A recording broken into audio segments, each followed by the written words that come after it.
Dreams don't work until you do. Hello everyone, welcome to N Prep. मैं हूं अंशुल और आज के सेशन में हम डिस्कस करने वाले हैं some of the most frequently asked questions in your competitive exams या नॉटसेट में, जो क्वेश्चंस बहुत बार पूछे गए हैं। आज हम यहाँ पर डिस्कस करेंगे the questions from psychology and psychiatry. So as it is already written here, dreams don't work unless you do. बिल्कुल सही बात है। पढ़ तो आपने लिया होगा, है ना? क्लासेस भी आपने पूरी अटेंड कर ली होंगी, लेक्चर्स भी ले लिए होंगे, लेकिन इवैल्यूएट कैसे करोगे? हाउ डू यू नो कि कितना आपने अपने लेक्चर्स में से ग्रास्प किया है? ऑलराइट। सो यहाँ पर we are going to discuss a few questions today which are frequently asked in the exams. शुरू करते हैं अपने फर्स्ट क्वेश्चन से। So the first question here is defence against feeling of inferiority and inadequacy is known as। तो सबसे पहला question from defence mechanisms. All right, so यहाँ पर पहले तो सबसे पहले क्वेश्चन में वर्ड्स को देखते हैं, वर्ड्स को आइडेंटिफाई करते हैं, ठीक है? Feelings of inferiority and inadequacy.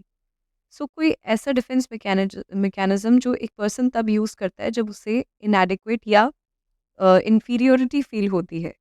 तो यहाँ पर आपके ऑप्शंस हैं। Option number 1 repression, option 2 sublimation, option 3 regression and option 4 compensation. All right, so यहाँ पर सबसे पहले ऑप्शन को देखते हैं, रिप्रेशन को। रिप्रेशन आपका एक अनकॉन्शियस एफर्ट होता है।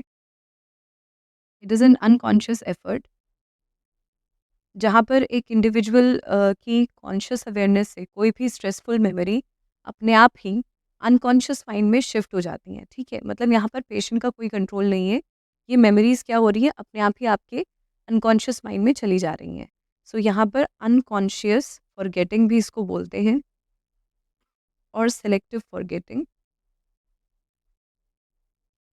Selective forgetting. सो ये तो यहाँ पर नहीं लग रहा है आंसर, ठीक है? इसके अलावा यहाँ पर सेकंड ऑप्शन है सब्लिमेशन। तो सब्लिमेशन का मतलब होता है कि नेगेटिव इमोशंस को, यानी कि एंगर, एजिटेशन, फ्रस्ट्रेशन, ऐसे ऐसे फीलिंग्स को, ऐसे इमोशंस को किसी सोशली प्रोडक्टिव काम में लगा देना, ठीक है? सो उसको हम कहते हैं sublimation. All right, in channelisation of energy बोल सकते हैं इसको, चैनलाइजेशन ऑफ एनर्जी। नेक्स्ट आता है यहाँ पर रिग्रेशन। तो रिग्रेशन तो क्या है? Following past pattern of behaviour. जब भी पर्सन क्या करता है, अपनी बात मनवाने के लिए बचपना दिखाता है या फिर कोई ऐसी एक्टिविटी करता है जो पहले भी की गई है, जिससे कि उसका जो गोल है या उसका जो मोटिव है वो फुलफिल होता है, उसको हम कहते हैं रिग्रेशन। सो ये तो होता है हमारा following past pattern of behaviour, past pattern of behaviour. So आपके तीनों ही ऑप्शंस यहाँ पर, ये आंसर नहीं है, ऑप्शन नंबर 1, 2 एंड 3। अब बात करते हैं अबाउट कंपेंसेशन। सो कंपेंसेशन यहाँ पर सही आंसर है, it is the correct answer. So यहाँ पर आंसर जाएगा कंपेंसेशन। अब समझते हैं कंपेंसेशन का मतलब क्या होता है। भाई, feelings of inferiority and inadequacy, यानी कि कहीं ना कहीं क्लाइंट को ऐसा लग रहा है कि कोई ऐसी चीज़ नहीं है उसके पास जो उसे चाहिए थी, ठीक है? तो यहाँ पर सपोज एक पर्सन है जो एकेडमिक्स में बहुत अच्छा है, ठीक है? लेकिन इस पर्सन को फुटबॉल खेलना नहीं आता and he wanted to be in the football team. ये स्पोर्ट्स में अच्छा नहीं है, इसलिए इसका सिलेक्शन स्पोर्ट्स टीम में नहीं हुआ। लेकिन ऑन द अदर हैंड इस पर्सन ने क्या किया, क्योंकि ये पढ़ाई में अच्छा था, तो इसने अपनी क्वालिफिकेशन इतनी ज़्यादा अपग्रेड कर दी that he became a very renowned professor. तो ये क्या हो सकता है, एक कंपेंसेटरी मैकेनिज्म हो सकता है यहाँ पर, कि कोई भी ऐसी इन्फीरियोरिटी वाली फीलिंग या कोई भी ऐसी इनएडिक्वेसी वाली फीलिंग को आप रिप्लेस कर दो किसी दूसरी स्किल को डेवलप करके या किसी दूसरी स्किल को पॉलिश करके। सो उसी को हम कहते हैं compensation. So the answer here is compensation. All right, next question की बात करते हैं यहाँ पर। विच of the following is a feature of Alzheimer's disease? All right, Alzheimer's disease यहाँ पर एक बहुत ही इम्पॉर्टेंट मेमोरी डिसऑर्डर है, जिससे बहुत सारे क्वेश्चंस पूछे जाते हैं। अगर हम यहाँ पर बात करें अल्जाइमर्स डिजीज़ के बारे में, तो यहाँ पर एक न्यूरोट्रांसमीटर होता है जिसका नाम है एसिटाइल कोलिन। इसके लेवल्स यहाँ पर कम हो जाते हैं, एसिटाइल कोलिन, जो it is extremely important in Alzheimer's disease, it plays a very significant role, ठीक है? तो यहाँ पे आपसे पूछ रहा है कि कौन सा ऐसा कैरेक्टरिस्टिक फीचर है जिससे आप ये आइडेंटिफाई कर सकते हो कि पेशेंट को अल्जाइमर्स डिजीज़ है। तो यहाँ पर फर्स्ट ऑप्शन लिखा है early memory loss. The first option is saying early memory loss. So early memory loss तो यहाँ पर डिमेंशिया के अंदर देखने को मिल सकता है कि पेशेंट को अपनी पास्ट लाइफ बिल्कुल भी याद नहीं है, ठीक है। नेक्स्ट यहाँ पर बात करते हैं रीसेंट मेमोरी लॉस। तो रीसेंट मेमोरी लॉस आपका ये भी एक तरीके से डेलिरियम का फीचर हो सकता है कि पेशेंट को अभी हाल फिलहाल में जो चीज़ें उसके साथ हुई है वो उसको वो चीज़ें याद नहीं है। नेक्स्ट यहाँ पर बात करते हैं recent and past memory loss. All right, so यहाँ पर this third option is the correct answer, क्योंकि अल्जाइमर्स में ऐसा होता है कि पेशेंट को ना तो पुरानी बातें याद रहती है ना उसे रीसेंट बातें याद रहती है। All right, the correct answer here is recent and past memory loss. However global memory loss यहाँ पर नहीं होता है अल्जाइमर्स के अंदर, so it is not a feature of Alzheimer's disease. That's why यहाँ पर आंसर जाएगा हमारा recent and past memory loss. All right, next question देखते हैं। The most effective form of somatic therapy for patient with schizophrenia. All right, अब यहाँ पर schizophrenia की बात हो रही है and the most important form effective form of somatic therapy for a patient with schizophrenia. तो वैसे तो स्किज़ोफ्रेनिया के लिए हम क्या यूज़ करते हैं, एंटीसाइकोटिक ड्रग्स देते हैं पेशेंट को, ठीक है। They are the first line of treatment in case of schizophrenia. फिर यहाँ पर पूछा जा रहा है आपसे माइनर ट्रैंक्विलाइजर्स, ठीक है। सेकंड ऑप्शन कह रहा है इलेक्ट्रोकन्वल्सिव थेरेपी, थर्ड ऑप्शन कह रहा है मेजर ट्रैंक्विलाइजर्स और लास्ट है बायोफीडबैक। तो यहाँ पर जो सबसे इफेक्टिव ट्रीटमेंट मोडालिटी रहती है under schizophrenia among all these options, ये रहेगी हमारी इलेक्ट्रोकन्वल्सिव थेरेपी। अब सवाल ये उठता है कि सिजोफ्रेनिया में तो एक्टिविटी ब्रेन की जो एक्टिविटी है या न्यूरोट्रांसमीटर्स की जो एक्टिविटी है वो ऑलरेडी इंक्रीज्ड है, तो फिर यहाँ पर इलेक्ट्रोकन्वल्सिव थेरेपी से क्या मतलब है। ऑल राइट, सो इलेक्ट्रोकन्वल्सिव थेरेपी दी जाती है इन केस ऑफ कैटाटोनिक सीजोफ्रेनिया। वो भी कब, इन केस ऑफ कैटाटोनिक स्ट्यूपर, जब पेशेंट बिल्कुल भी एक्टिविटी नहीं कर रहा है। ऑल राइट, लिख लेते हैं यहाँ पर इन कैटाटोनिक स्ट्यूपर स्टेट ऑफ सीजोफ्रेनिया, ठीक है। तो ये होगा यहाँ पर हमारा करेक्ट आंसर, विच मीन्स कि जब भी किसी पेशेंट को सोमैटिक थेरेपी की बात की जा रही है यहाँ पर, तो वहाँ पे हम क्या करेंगे, इलेक्ट्रोकन्वल्सिव थेरेपी देंगे, यानी कि स्टिमुलेशन देंगे। ऑल राइट, नेक्स्ट क्वेश्चन यहाँ पर डिस्कस करते हैं। So the next question is identify the sexual disorder in the following image. यहाँ पर एक इमेज आपको दी हुई है और इस इमेज में you can see there is a man and he is wearing clothes like that of a girl, और फीमेल्स के कपड़े इसने यहाँ पर पहने हैं। सो आपसे पूछा जा रहा है कि कौन सा सेक्सुअल डिसऑर्डर ये हो सकता है, ठीक है। सबसे पहले आता है option number one is saying homosexuality. Homosexuality का मतलब है कि सेक्सुअल इंक्लिनेशन या sexual interest in people of same gender. All right, तो लिख लेते हैं यहाँ पर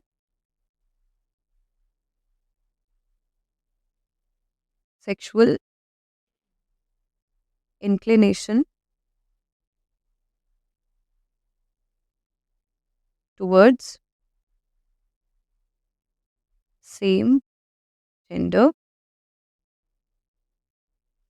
हेट्रोसेक्सुअलिटी सेकंड ऑप्शन है, heterosexuality, so it is the sexual inclination towards opposite gender. Sexual inclination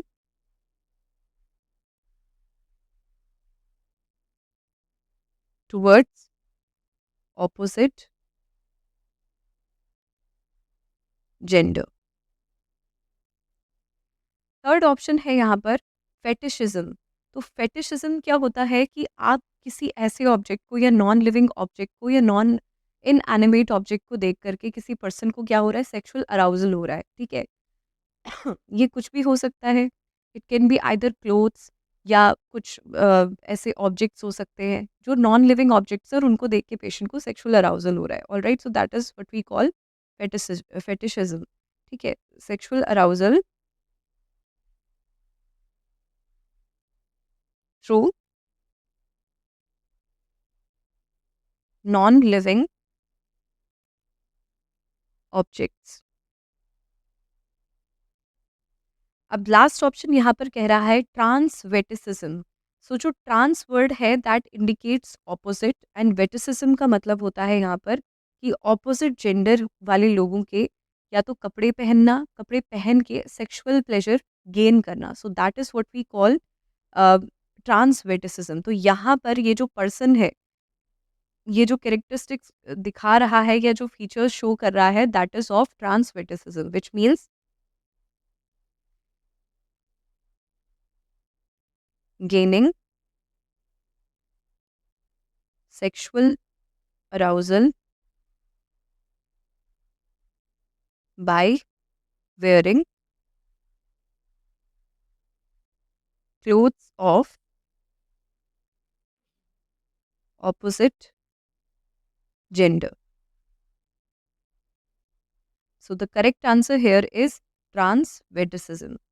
ठीक है, नेक्स्ट क्वेश्चन देखते हैं।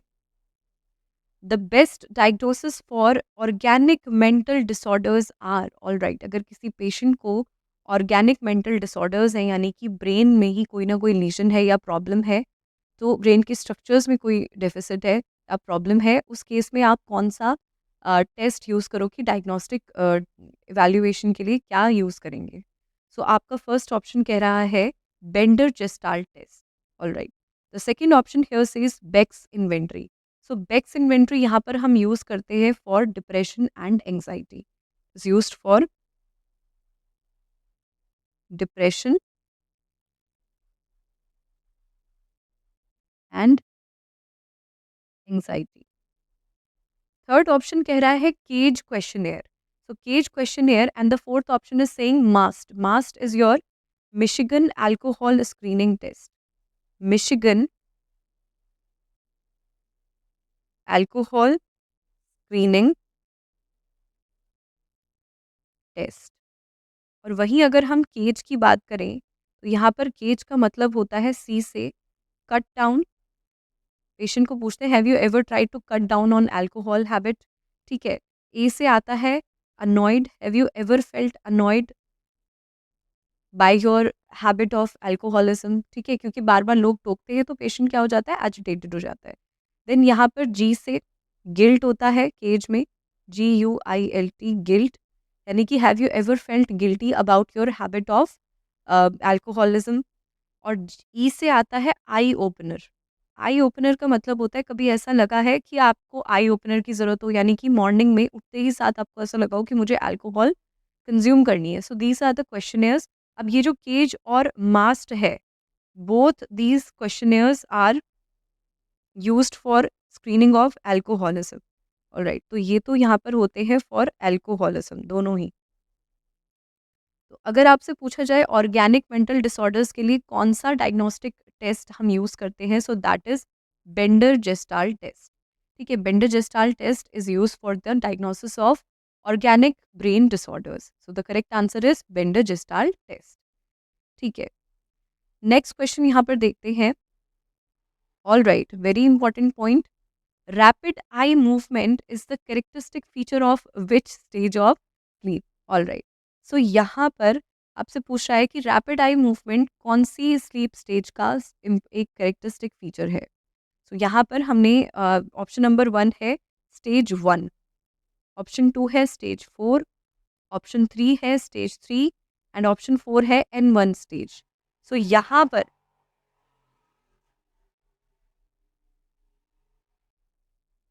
यहाँ पर अगर हम देखें, जो सबसे तीनों ही चारों ही स्टेजेस के बारे में बात कर लेते हैं। यहाँ पर जो हमारी फर्स्ट, सेकंड और थर्ड स्टेज होती है, that is the stage of non rapid eye movement, यानी कि NREM। NREM। तो यहाँ पर फर्स्ट, सेकंड एंड थर्ड जो स्टेजेस हैं, they come under the non rapid I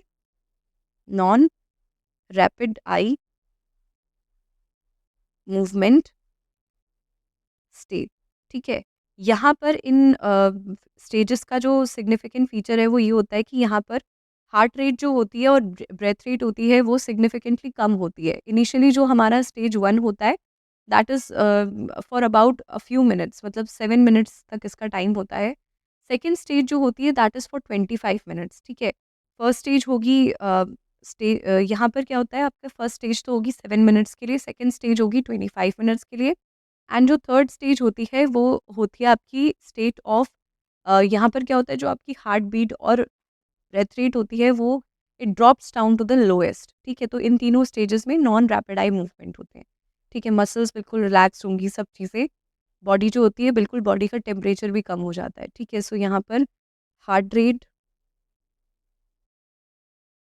respiratory rate, respiratory rate and body temperature drops, body temperature drops in तीनों ही stages में। इसके बाद अगर हम बात करें तो जो फोर्थ स्टेज हमारी होती है यहाँ पर, the fourth stage is rapid eye movement stage, rapid eye movement stage, ठीक है। यहाँ पर क्या होता है, जो हार्ट बीट होती है, पल्स रेट हो जाती है, वो सडनली बढ़ जाती है, ठीक है, और आइज़ का रैपिड मूवमेंट होता है। सो यहाँ पर हमारा आंसर जाएगा, the correct answer here would be stage 4। Stage 4 is the stage of rapid eye movement, alright. Stage 4 is the correct answer, this is the stage of rapid eye movement. Next यहाँ पर बात करते हैं about the next question, persistent and inappropriate repetition of same thought। कोई एक thought ऐसा है जो बार बार पेशेंट क्या कर रहा है, रिपीट कर रहा है। सो योर ऑप्शंस आर सर्कमस्टेंशियलिटी, ठीक है। सर्कमस्टेंशियलिटी का मतलब होता है कि पेशेंट से आपने कोई बात पूछी या कोई उससे आपने कोई क्वेश्चन पूछा, और पेशेंट ने क्या किया, उस क्वेश्चन का आंसर तो दिया नहीं, ठीक है। उसने पहले इधर उधर की बातें करी, लेकिन फाइनली वो घूम फिर के जो भी बात उससे पूछी गई थी वो उस पे आ गया, ठीक है। तो यहाँ पर ऐसा होता है, the final goal is reached, the patient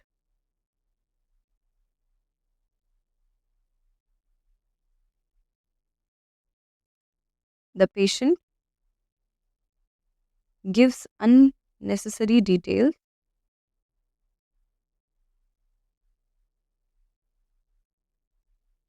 unnecessary details, but finally reaches the goal। तो उसको हम कहते हैं सर्कमस्टेंशियलिटी। टेंजेंशियलिटी में ये होता है कि पेशेंट, यहाँ पर भी पेशेंट अननेसेसरी डिटेल्स देगा but he never reaches the goal, वो असली मुद्दे पे कभी आएगा ही नहीं, वो इधर उधर की ही बातें करता रह जाएगा, ऑलराइट। सो यहाँ पर never reaches the goal, never reaches the goal. Third option कह रहा है परसिवरेशन। परसिवरेशन यहाँ पर इज द करेक्ट आंसर, क्योंकि परसिवरेशन में ही ऐसा होता है कि बार बार पेशेंट के दिमाग में एक सेम थॉट आ रहा है और वो फिर वही उसी थॉट को बार बार रिपीट कर रहा है। एकथीसिया की अगर हम बात करें तो एकथीसिया का मतलब होता है लैक ऑफ मसल मूवमेंट या मस्कुलर कोऑर्डिनेशन, यानी कि आपका एकथीसिया, ठीक है। So this is what we call akathisia. तो यहाँ पर हमारा आंसर जाएगा परसिवरेशन, ऑलराइट। नेक्स्ट क्वेश्चन देखते हैं।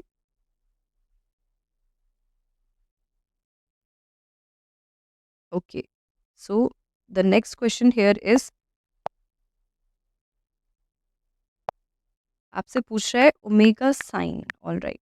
So omega sine is seen in which of the following patient, all right, omega sign is seen in which of the following। तो यहाँ पर ओमेगा साइन एक्चुअली होता है कि जब हमारे ये फोरहेड पे कुछ इस तरीके का होता है ओमेगा साइन, ठीक है।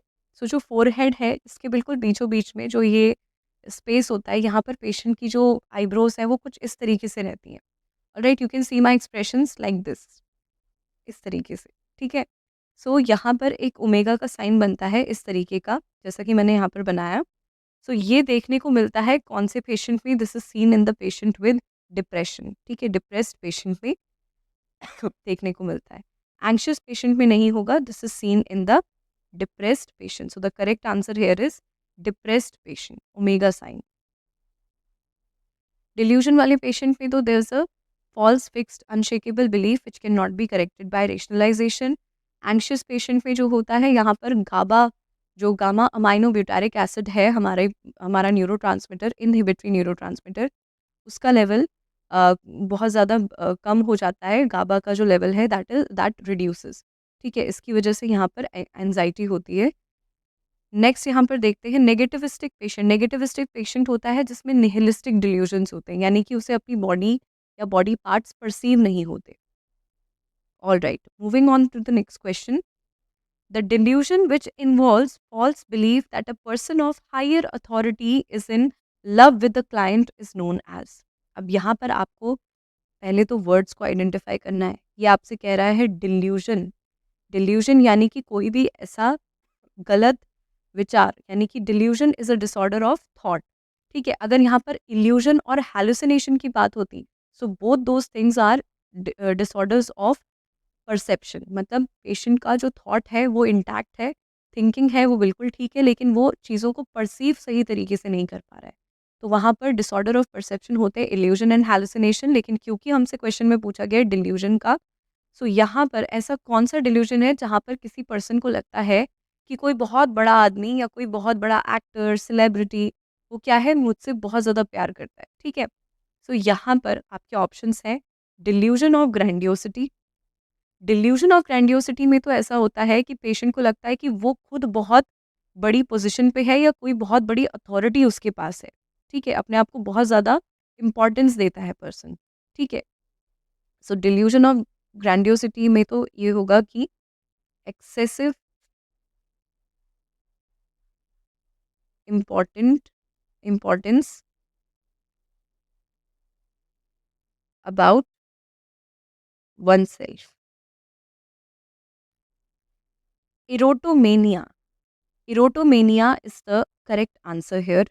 सेकेंड ऑप्शन कह रहा है आपका इरोटोमेनिया। इरोटोमेनिया का दूसरा नाम होता है de Clerambault syndrome. So this is your correct answer. It is also known as de Clerambault syndrome.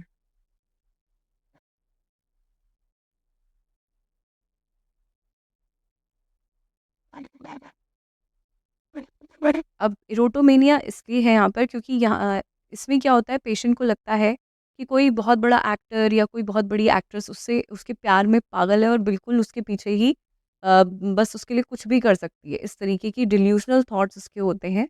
ठीक है, थर्ड ऑप्शन देते हैं बाईपोलर अफेक्टिव डिसऑर्डर। तो बाईपोलर अफेक्टिव डिसऑर्डर तो क्या है यहाँ पर, इट इज़ अ, ये तो आपका मूड डिसऑर्डर है।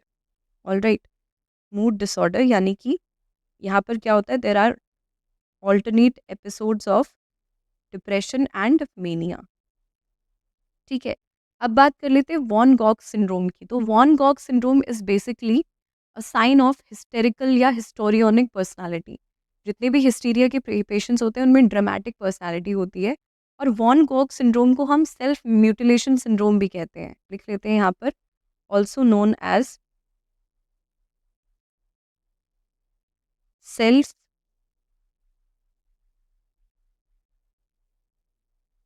Mutilation syndrome. अब सेल्फ म्यूटिलेशन सिंड्रोम हमने इसे इसलिए कहा है क्योंकि यहाँ पर पेशेंट क्या करता है, अपने हाथ या अपने बॉडी पार्ट्स में जगह जगह पर निशान बना देता है। निशान इन द सेंस वो क्या करेगा, ड्रामा करता है। ठीक है, खुद को हार्म, सेल्फ हार्म करने की टेंडेंसी होती है। लेकिन यहाँ पर कोई भी सुसाइडल इंटेंशंस नहीं होते पेशेंट के। वो सिर्फ क्या करता है, अटेंशन सीख करने के लिए अपने आप को या तो काट देगा, जैसे छोटे छोटे बच्चे करते हैं ना स्कूल के, है ना, अपने बॉयफ्रेंड का, अपने गर्लफ्रेंड का नाम अपने हाथ पे लिखते हैं, है ना, ब्लेड ले लेके अपने हाथ काटते रहते हैं। ठीक है, सो ये क्या होता है, एक ड्रामेटिक पर्सनालिटी को रिप्रेजेंट करता है। लेकिन यहाँ पर पेशेंट की कोई भी सुसाइडल टेंडेंसीज नहीं होती हैं। ठीक है, the patient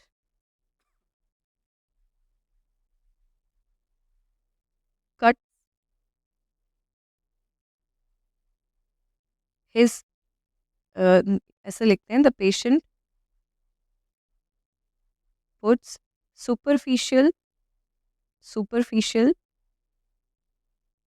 cuts on his body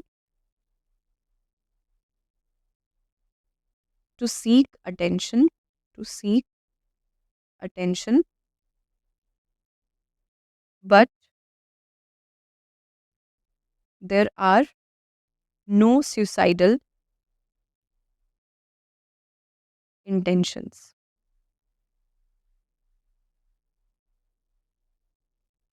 patient को सुसाइड नहीं करना होता है, लेकिन वो क्या करेगा, किसी का अटेंशन सीक करने के लिए ऐसी एक्टिविटीज़ करता है। So this is what we call Van Gogh syndrome या सेल्फ म्यूटिलेशन सिंड्रोम।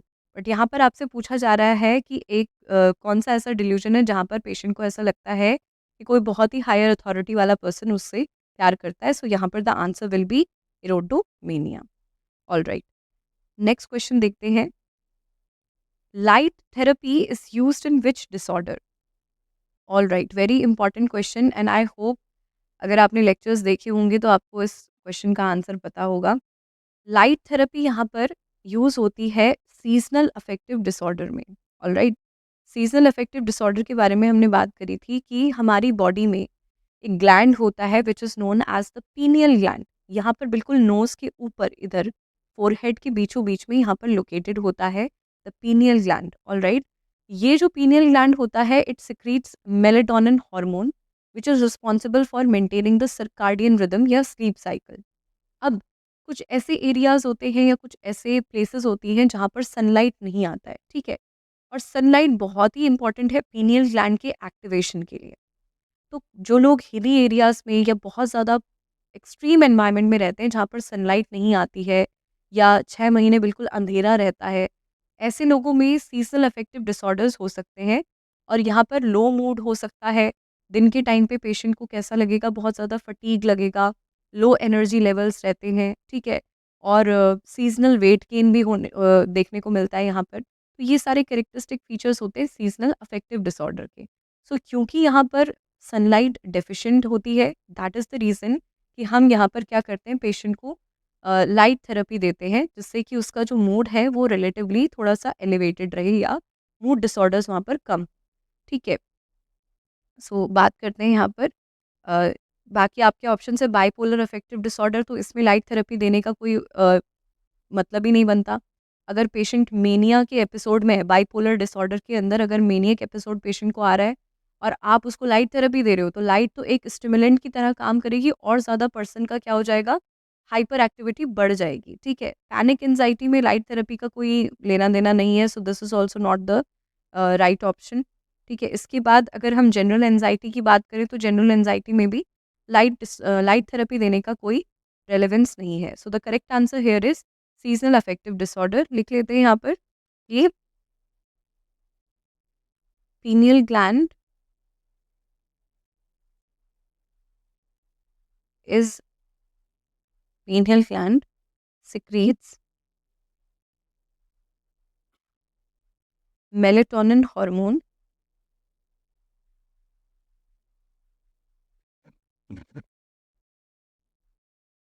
और मेलेटोनिन हार्मोन क्या करता है, it regulates the regulates the sleep cycle, regulates the sleep cycle और सर्काडियन रिदम, सर्काडियन रिदम। फिर पीनियल ग्लैंड जो होता है इट गेट्स एक्टिवेटेड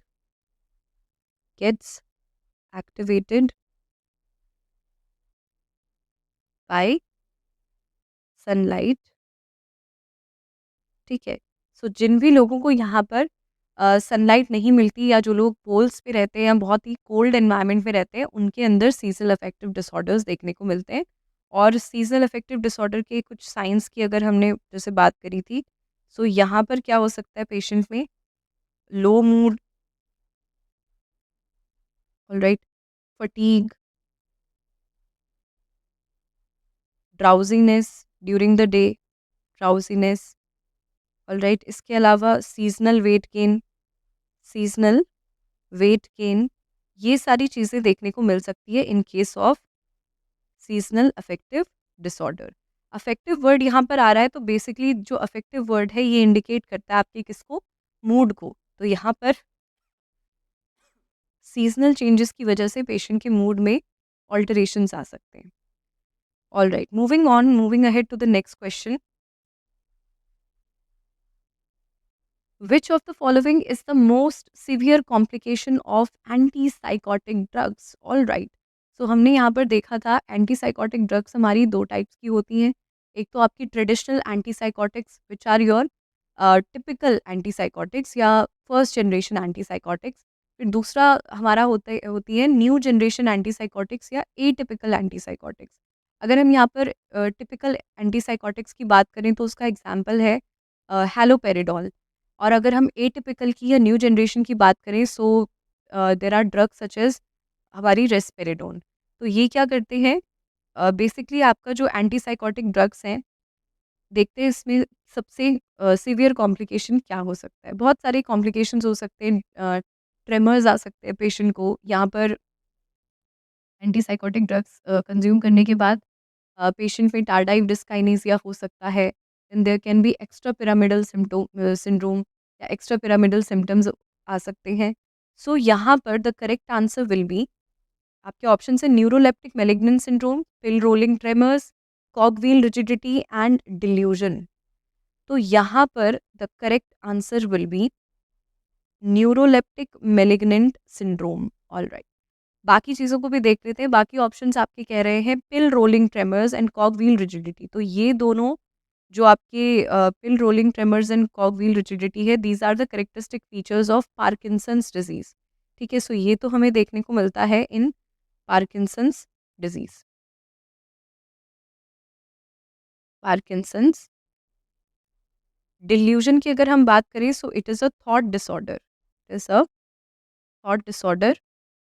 ये कॉम्प्लिकेशन नहीं होता एंटीसाइकोटिक्स का। हालांकि हो सकता है, डिल्यूजन्स पेशेंट में आ सकते हैं, लेकिन सबसे सिवियर कॉम्प्लिकेशन अगर वो पूछे तो that is your neuroleptic malignant syndrome. Next question देखते हैं, विच of the following is not a therapeutic communication technique? All right, हमने काफ़ी सारी थेरेप्यूटिक कम्युनिकेशन टेक्निक्स के बारे में बात करी थी, जैसे कि रीस्टेटिंग लिसनिंग, साइलेंट लिसनिंग या फिर पैसिव लिसनिंग, ये हो सकता है। ठीक है, इसके अलावा यहाँ पर आपके ऑप्शन है assertiveness, perception sharing, restating and B लिटलिंग।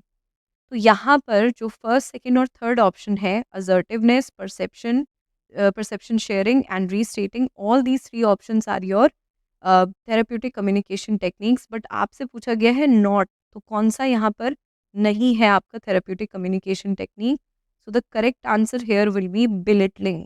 Belittling का मतलब होता है दूसरे पर्सन को या दूसरे इंसान को नीचा दिखाना या उसकी कमियों का मजाक बनाना। ठीक है, सो यहाँ पर belittling can never be a therapeutic communication technique, क्योंकि पेशेंट आपके पास ऑलरेडी अपनी प्रॉब्लम लेकर आया और ऐसे सिचुएशन में उसको सपोर्ट करने की जगह अगर आप उसे उसका मजाक बना रहे हो या उसे नीचा दिखा रहे हो, सो this is highly against the professional ethics, और ये एक थेरेप्यूटिक कम्युनिकेशन की टेक्निक कभी भी नहीं हो सकती है। रेस्ट ऑल थ्री आर क्या है आपकी, ये थेरेप्यूटिक कम्युनिकेशन टेक्निक है, जहाँ पर असर्टिवनेस का मतलब होता है कि आप अपनी बात भी रख रहे हो और दूसरे की बात भी सुन रहे हो, लेकिन बहुत ही मॉडरेटली या बहुत ही शांत तरीके से।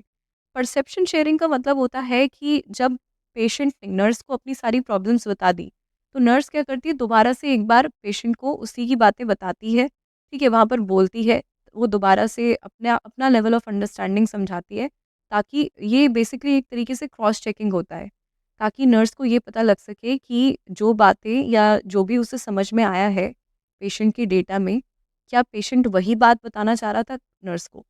ऐसा नहीं होना चाहिए कि पेशेंट तो कुछ और कहना चाह रहा था और आपने कुछ और तरीके से उसको परसीव कर लिया। तो यहाँ पर परसेप्शन शेयरिंग एक थेरेप्यूटिक टेक्निक है, जहाँ पर नर्स अपने आइडियाज शेयर करती है ताकि वो ये इंश्योर कर सके कि पेशेंट की कही हुई बात उसको सही तरीके से समझ में आई है या नहीं। रीस्टेटिंग का मतलब होता है यहाँ पर कि पेशेंट की कही हुई बात को रिपीट करना, यानी कि पेशेंट अगर आपसे कुछ कह रहा है तो आप उसे दोबारा रिपीट करो कि अच्छा ऐसा हुआ था। जैसे पेशेंट मेरे पास आया, पेशेंट ने कहा कि आपको पता है कल रात को मैं बहुत ज़्यादा डर गया था और घबरा गया था कि मेरी नींद ही टूट गई। ठीक है, तो मैं क्या बोलूँगी, अच्छा आप कल रात को बहुत ज़्यादा घबरा गए थे, पर आप क्यों घबराए थे? ठीक है, तो रीस्टेटिंग से ऐसा होता है कि आप पेशेंट के स्टेटमेंट को रिपीट करते हो, जिससे कि पेशेंट को ऐसा लगता है कि उसकी बात सुनी जा रही है, यानी कि आप अटेंटिव हो, आप उसकी बात पे ध्यान दे रहे हो। ठीक है, so all the three first, second and third options are your correct मतलब यहाँ पर थेरेप्यूटिक कम्युनिकेशन टेक्निक्स है, सिर्फ आपका belittling is not a technique of therapeutic communication, so यहाँ पर आपका आंसर जाएगा belittling. All right, moving on to the next question. Which of the following activities can be assign to a patient with mania? अब भैया एक mania का client है, सबसे पहले तो मेनिया वर्ड को अंडरलाइन कर लेते हैं, और कौन सी एक्टिविटीज़ को आप असाइन कर सकते हो ऐसे पेशेंट को। ठीक है, सो मेनिया के अंदर सबसे पहले तो ध्यान देने वाली बात ये है कि यहाँ पर पेशेंट बहुत ज़्यादा हाइपर एक्टिव होता है, जो एनर्जी लेवल्स हैं वो बहुत ज़्यादा एलिवेटेड है। तो ऐसे पेशेंट को आप कोई भी ऐसी एक्टिविटी दोगे जहाँ पर फिजिकल वर्क करना है, ठीक है, ताकि इसकी एनर्जी जो है वो यूटिलाइज हो सके और पेशेंट थोड़ा सा काम हो जाए। अब आपके ऑप्शन है, ऑप्शन नंबर 1 प्लेइंग चेस। तो पहली बात, चेस खेलने के लिए पेशेंट को एक जगह बैठना पड़ेगा, ठीक है, and chess is a game जहाँ पर आपको बहुत ज़्यादा फोकस की, बहुत ज़्यादा अटेंशन की ज़रूरत होती है। सो ये मेनिया का पेशेंट है, इसका अटेंशन स्पैन तो वैसे ही कम है, प्लस ये बहुत ज़्यादा हाइपर एक्टिव है, एक जगह टिक के तो बैठ ही नहीं सकता, तो यहाँ पर chess is not an option. All right, second यहाँ पर बात कर लेते हैं aerobic exercises. As I already said, physical work करवाना है इससे, ताकि एनर्जी लेवल थोड़ा सा कम हो और ये पेशेंट थोड़ा सा रिलैक्स होके बैठे, ठीक है। तो यहाँ पर the correct answer is aerobic exercises.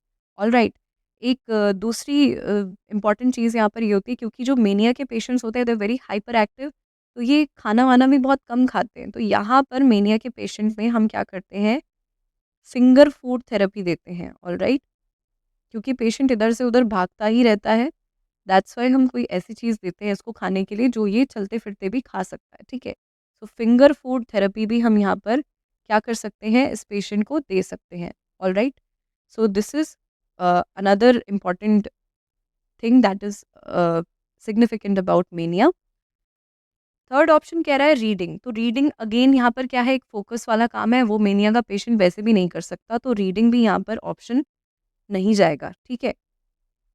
Watching television, फिर टीवी तो देख ही नहीं सकता ना, एक जगह बैठ ही नहीं रहा है, तो watching television is also not the answer, तो यहाँ पर the correct answer is aerobic exercises.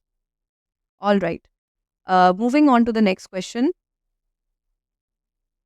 Speaking words that are socially unacceptable and offensive in a sexually provocative way is known as।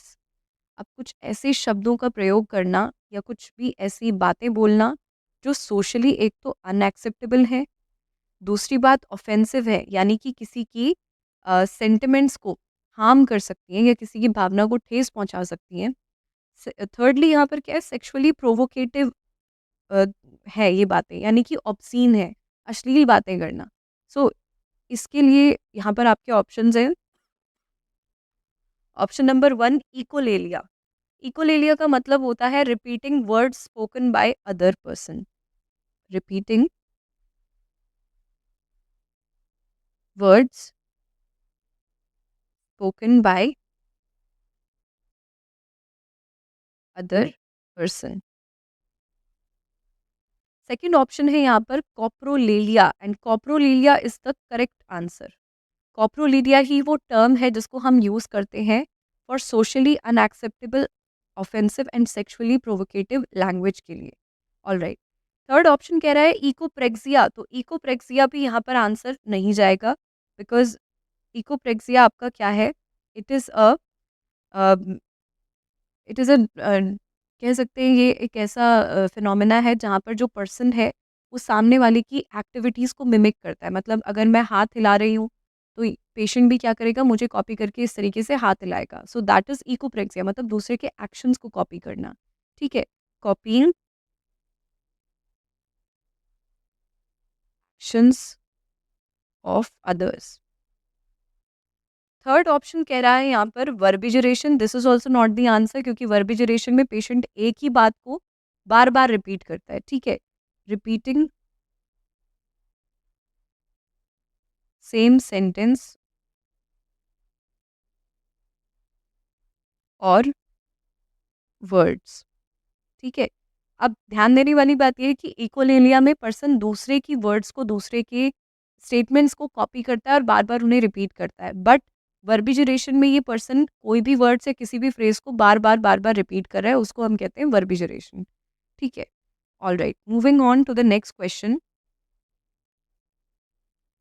Fear of performing in social places but not in front of the family. एक person है जिसको social phobia है, यानी कि society के सामने जब भी ये पर्सन जाता है तो इसको क्या हो जाता है, घबराहट होने लगती है, ये एंग्शियस हो जाता है। लेकिन जब वही काम इसे अपनी फैमिली के सामने करना होता है तो ये बिल्कुल नॉर्मली बिहेव करता है, इसको कोई किसी भी तरीके का डर नहीं लगता। तो आपके ऑप्शंस हैं claustrophobia. So claustrophobia is the wrong option here, क्योंकि क्लॉस्ट्रोफोबिया का मतलब होता है fear of closed spaces. Fear of closed spaces, जैसे कबर्ड्स, लिफ्ट, एलिवेटर्स होते हैं, है ना? तो पेशेंट को क्या लगता है कि अगर मैं इसके अंदर बंद हो गया तो मैं फँस गया तो फिर क्या होगा? मैं मर जाऊँगा या मेरा दम घुट घुट जाएगा, ठीक है? तो इस तरीके की फ़ोबिया को हम कहते हैं क्लॉस्ट्रोफोबिया। सेकंड ऑप्शन है यहाँ पर acrophobia, this is also the wrong answer, क्योंकि एक्रोफोबिया का मतलब होता है फ़ियर ऑफ हाइट्स। पेशेंट को ऊँचाई से डर लगता है। हाई बिल्डिंग, हायर एल्टीट्यूड्स, इस तरीके की जगह पर पेशेंट जाना प्रेफ़र नहीं करता।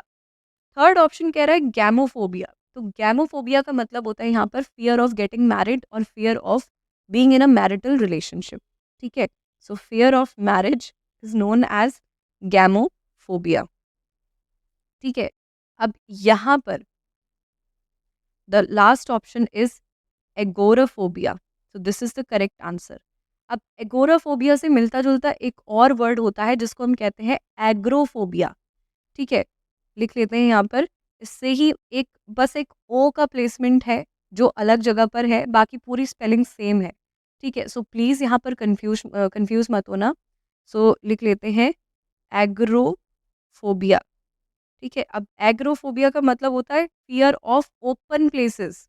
ठीक है, कि पेशेंट को भीड़ भड़ाके वाले एरिया में डर लगता है।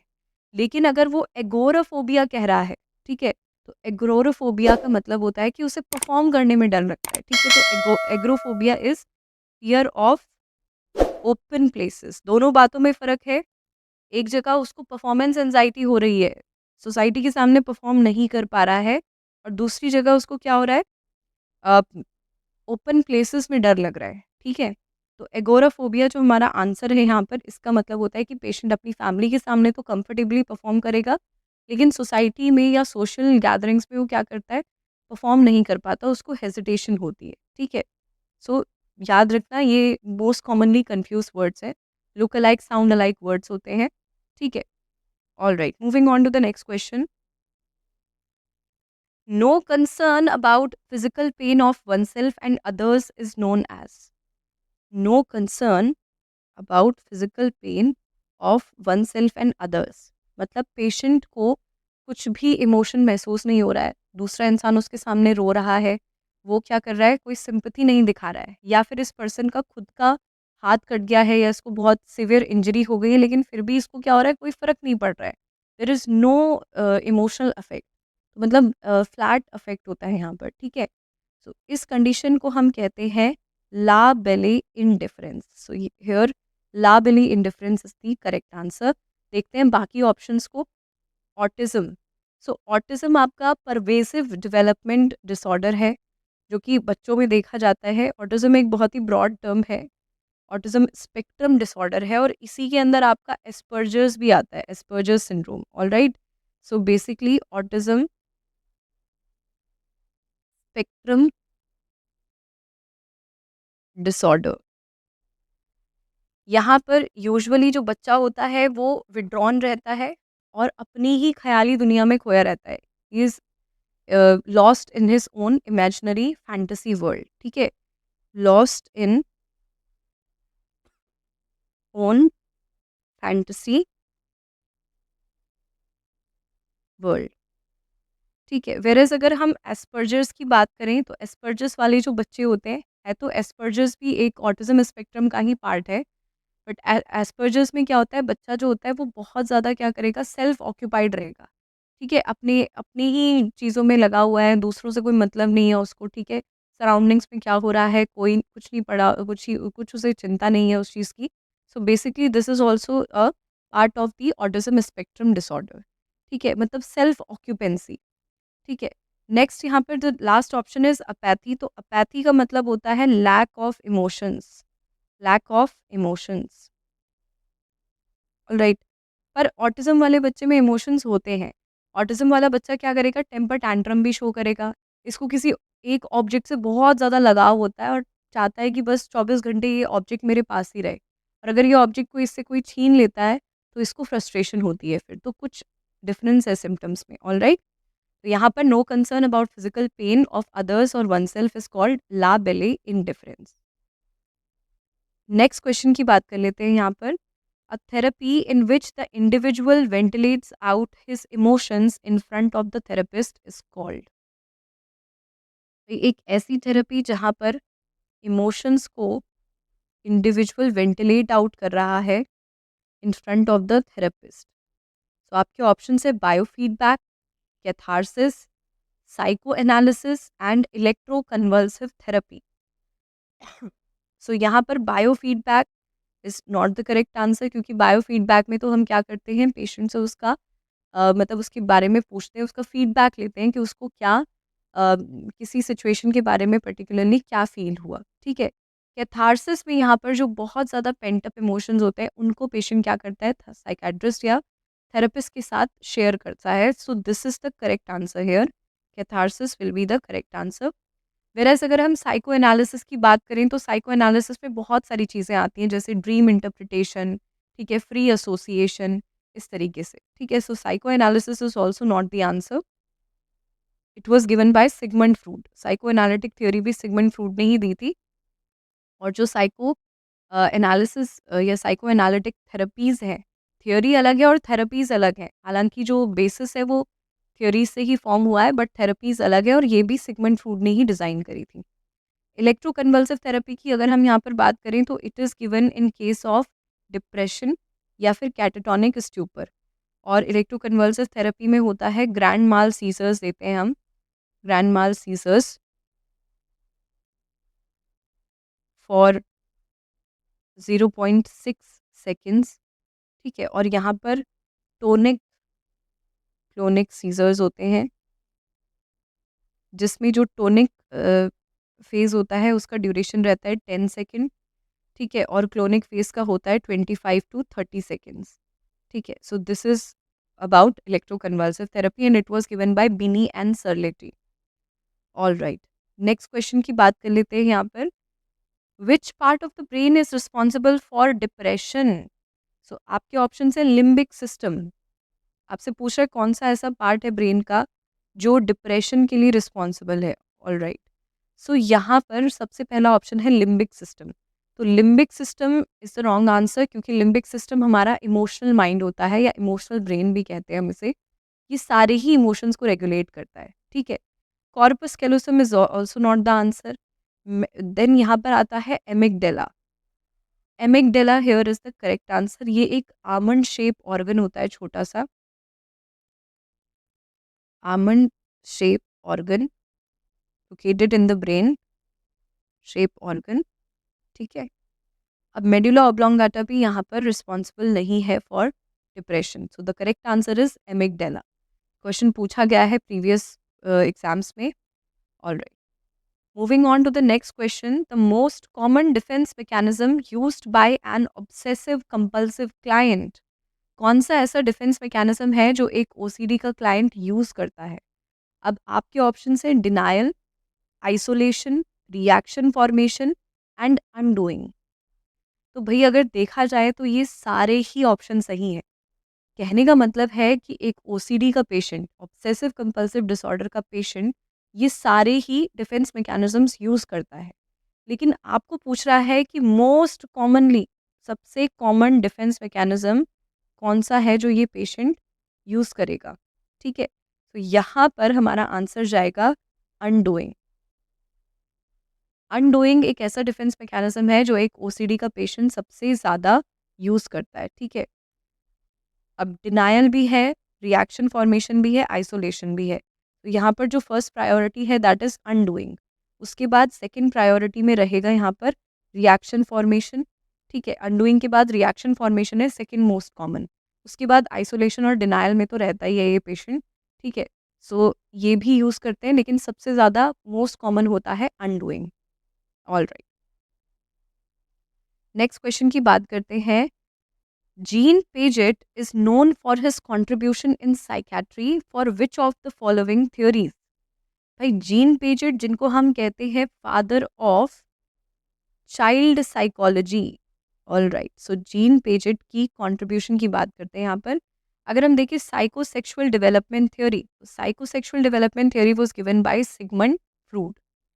साइको एनालिटिक थ्योरी की अगर हम बात करें तो साइको एनालिटिक थ्योरी भी हमें सिगमंड फ्रूड ने ही दी थी। तो ये दोनों तो हो गए हमारे गलत आंसर्स, ऑलराइट, क्योंकि ये दोनों ही थ्योरी दी थी सिगमंड फ्रूड ने। थर्ड है यहाँ पर cognitive development theory and this is the correct answer, क्योंकि ये दिया था जीन पेजेट ने। कॉग्निटिव डेवलपमेंट थ्योरी के 4 फेजेस थे, जिसमें जीन पेजेट ने कहा था कि बच्चों की जो साइकोलॉजी होती है वो काफ़ी डिफरेंट होती है as compare to adult in other age groups. तो इन्होंने एक ब्रॉड क्लासिफिकेशन रखा था। यहाँ पर इसका जो टेक्निक है दैट इज़ SPCF, आप इस तरीके से याद रख सकते हो, SPCF।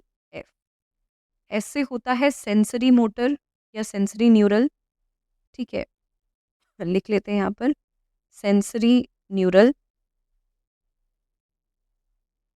Then preoperational, preoperational. फिर आता है यहाँ पर concrete operational, concrete operational. And the last stage is formal operational.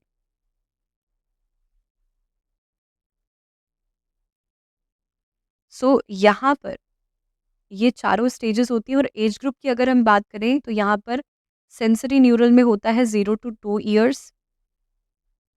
Then preoperational में होता है 2 to 7 years। कॉन्क्रीट ऑपरेशनल में होता है 7 to 11 years age group. And formal operational में होता है एबव 11 years, एबव 11 years। मतलब इन्होंने 11 साल से बड़े जो बच्चे थे उन सबको एक ही एज ग्रुप में रखा है अलॉन्ग विद अडल्ट, ठीक है, उन्होंने डिफ्रेंशिएट ही नहीं किया। ठीक, तो यहाँ पर cognitive development theory was given bye gene Paget. Last option की अगर हम बात करें यहाँ पर, so the last option is psycho social development theory. ये भी गलत आंसर है, क्योंकि psycho social development theory was given bye Erik Erikson. All right, it was given bye Erik Erikson.